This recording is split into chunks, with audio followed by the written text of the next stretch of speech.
Fear, a distressing emotion caused by danger, evil, pain, or etc.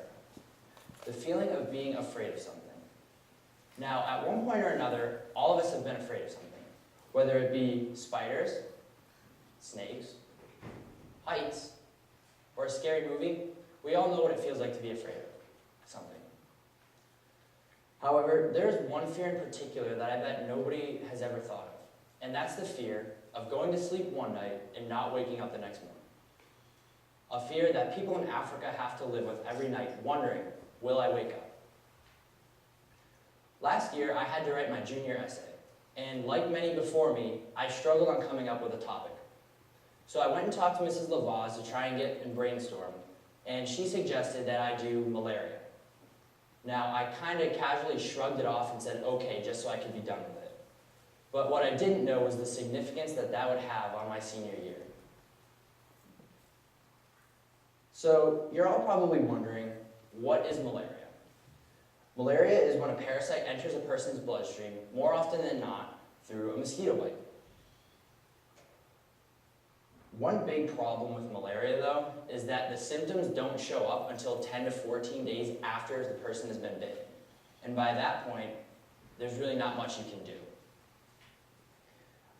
A startling statistic about malaria is that it kills a person every 60 seconds. So when you put that in retrospect, that is very, very scary, and we are very fortunate that we don't have to worry that much about it. People in Africa are extremely susceptible to this disease, mainly because of the limited shelter that there is.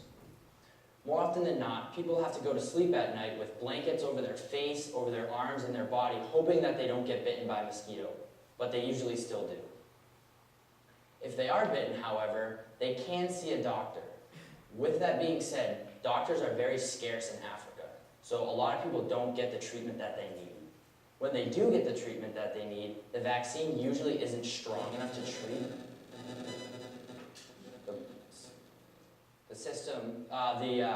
the disease at the point that it's at already. So usually they're just left counting their days. Now this is really important because the emotional toll that these people take is just, it takes you aback. I mean, people have to go on with their days wondering, is my best friend going to die? Is my brother going to die? The emotional toll that these people are taking is just, it's awful.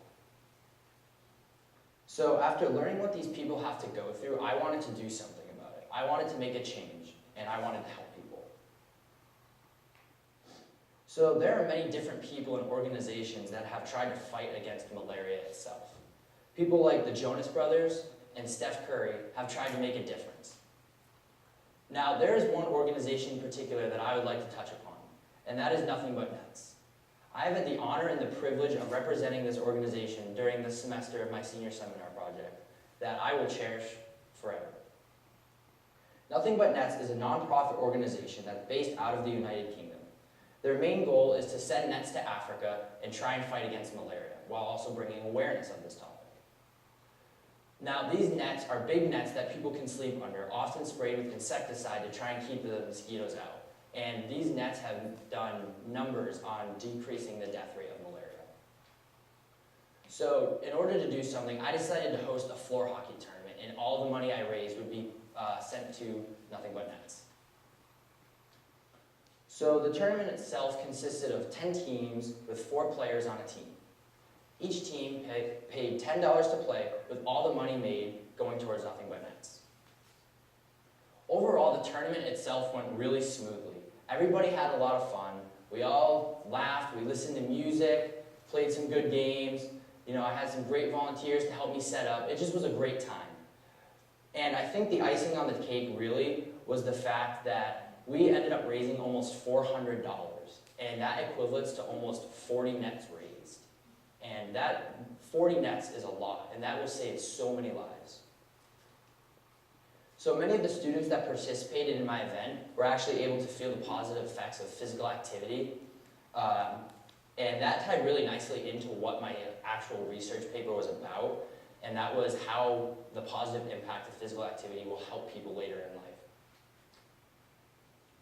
So if there's one idea that I want to leave everybody with today, it's the idea of change.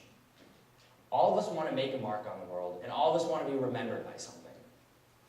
But we tend to use the excuse, I'm just a small person in a big world. What am I going to do? How am I going to make a change? I'm here to tell you that everybody sitting in here can make a difference. I'm an 18-year-old kid from Bow, New Hampshire, and I made a change.